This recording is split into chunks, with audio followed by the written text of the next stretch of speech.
Let me thank the Opportunity Finance Network for the invitation to be part of this gathering. Unfortunately, I cannot join you in person, but I'm pleased to be able to offer a few words to celebrate the legacy of community development financial institutions, a legacy rooted in opportunity, innovation, and commitment to communities that have too often been overlooked.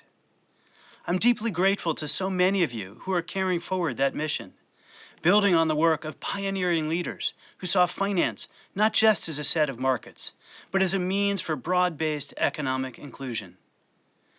I've had the privilege of being a part of the CDFI story myself.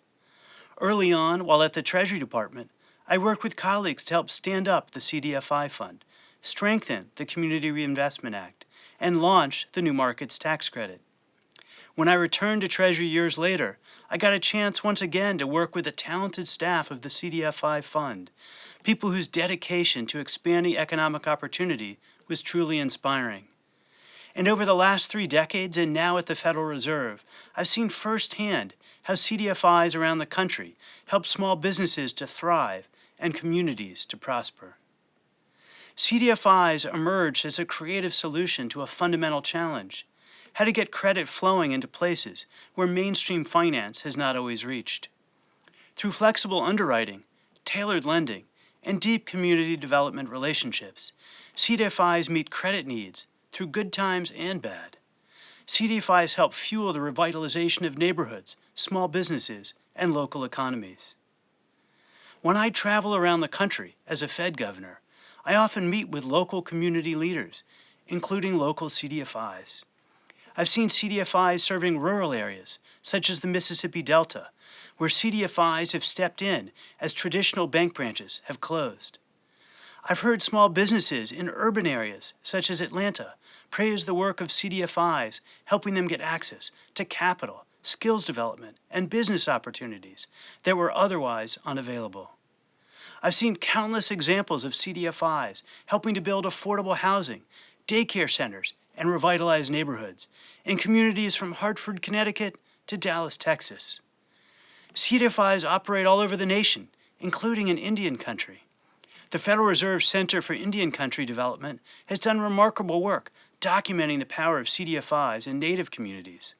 Some of the solutions they've designed include seasonal payment structures for fishermen and loggers, accepting tribal distribution payments as collateral, or creating land buyback loans.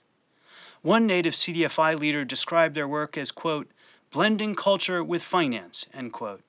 And I think that captures beautifully what makes the CDFI model so powerful. And when economic downturns come, as they inevitably do, CDFIs are often the first to step up.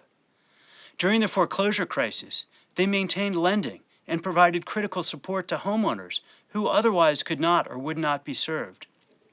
When the COVID pandemic hit, CDFIs once again acted as first responders, rapidly delivering relief to small businesses.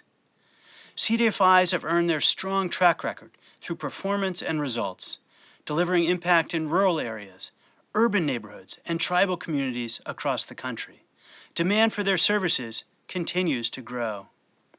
The story of the CDFI movement is one of persistence, creativity, and partnership, qualities that will serve us well in the years ahead. Together, we can build on this strong foundation to ensure that opportunity reaches every community and that the legacy of inclusive finance continues for generations to come. Thank you for your leadership, your commitment, and for the work you do every day to make that vision a reality.